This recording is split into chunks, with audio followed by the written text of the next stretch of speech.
35 years after the first reunion, in which we were all arrested here in Chautauqua, which was our key bonding experience. Nothing like getting all arrested and herded into cruisers to make you so good buddies, right? You remember that? I said, this will be nice. We can go down in this ravine. It'll be fun. We'll be away from everyone. And then we saw the flashlights coming down the ravine. And then we went, uh-oh. And they said, put your hands on the tables, boys. So now we're here 35 years later, and the amazing thing is that everybody looks exactly the same. Nobody's aged a bit, particularly these two guys. It's really. Well, yourself, you had longer hair. Yes, I did have longer hair. It was about this much longer. Yeah. You got younger. Well, I got better looking. I don't know if I got younger, right? You shaved your beard off. Well, I didn't have a beard then, actually. I had a mustache though, but I had my long hair. That's when my hair was sort of long and blonde. Now it's short and dark brown. When you were young, you were trying to look old. When you get old, you're trying to look young. You got it, man. It works. You got it. So here we are. We brought even nice weather. We got to hang out in the ravine and go boating. And what's interesting though, I never would have thought this was true. Is that people today, they still like to drink beer. Have you noticed that? I noticed that. Yeah. Were you part of wine and the beer? You weren't just being polite, were you? You were actually enjoying the beer. Oh yeah, I was enjoying the beer. You were doing your part. How about you? I find beer to be refreshing. But this is still a dry town, right? Or no? It's a dry town when you're off your private property and public property. Yes, it's still. Yeah, and that's what Doug dry. forgot to tell us the first reunion. No, I just figured it was irrelevant. So yeah, Arnie, tell us about what's going on you here. Just tell me what that experience was, the first reunion. What you saw happen. What I saw happen. Well, we all drove up in my vehicle. Not all of us, but I was part of the whole trip. Yeah, many in your vehicle. I was like the behind the scenes guy. I just got everybody here, kind of like I wasn't really into partying too much. I'm not really a film department student, but they were my buddies. I just happened to That's never mattered. run into these guys at college, and don't forget that. what's that? You had the van. I had the van. That's all you guys wanted me for. You just wanted to ride, The Inga van. So we drove up in the van, and Doug says, come on, let's just go up there. My parents have a place there, so we hung out. We were gonna have a good party on that weekend, and like you said, we got surrounded by the cops. First we saw the bats. Remember we went down by the lake and saw the bats? Do you remember that part? The bats skimming across the lake. Oh yeah, we were just kind of having. At us and went there. So after they took us all in the cruisers, I don't know if you probably asked Diana, they had to put the girls in a separate cruiser. Do you remember that? They had a special cruiser just for you and Marianne. Is that right? Yeah, because they had the guys in their own cruiser. That was the pink cruiser, right? Yeah, the pink cruiser. No. They took the two gals and put them in their own cruiser, and then they took us down to the police station. But being Chautauqua, there is no jail. There's no place to put us, so they just put us in the offices and said, "Wait here." Why they just tried to decide what to do with us.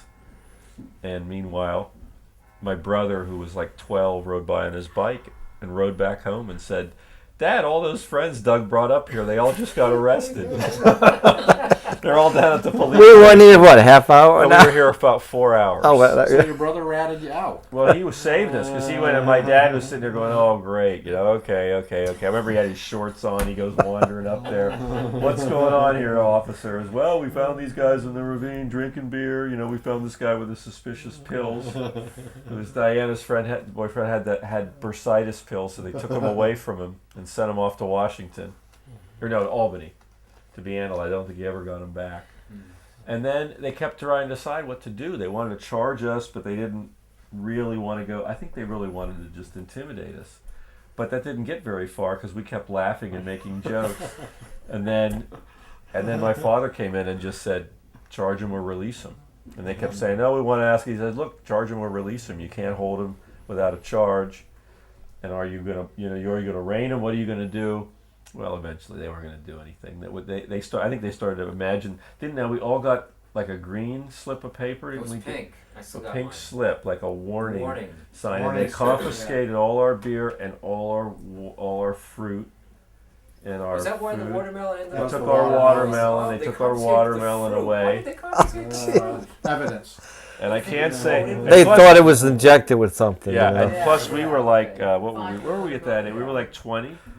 We were of drinking age. We were Yeah, drinking yeah. age was 18. 18, so we weren't legal. even really. But I mean, we were 20. But I think the guy that arrested us was like 22. He seemed much older, and so he was the rent-a-cop. He's a local guy, another local guy. I mean, we knew his family, and in later years, he was quite embarrassed that he had done this to us, and he was sorry, and he was like, I don't know what I was thinking. That was in his macho cop phase. Or as Well, did he Richie- ever give you a compensation? as Come on. Richie You know? called him his waddle ass face because he would wear. Remember, he wore every piece of equipment allowed by law on his belt. You know, and he had so he could barely move. You know, he just had all this stuff, everything hanging off it. Yeah, he'd make all this. Stops. Yes, everything. Walk Going A serious on there. dude. Huh? Everything Just a except a gun walkie-talkie. because they weren't qualified to carry guns. So he had to Walkie-talkie. compensate by carrying every possible other Backup device. Back up. Did he have the riot helmet?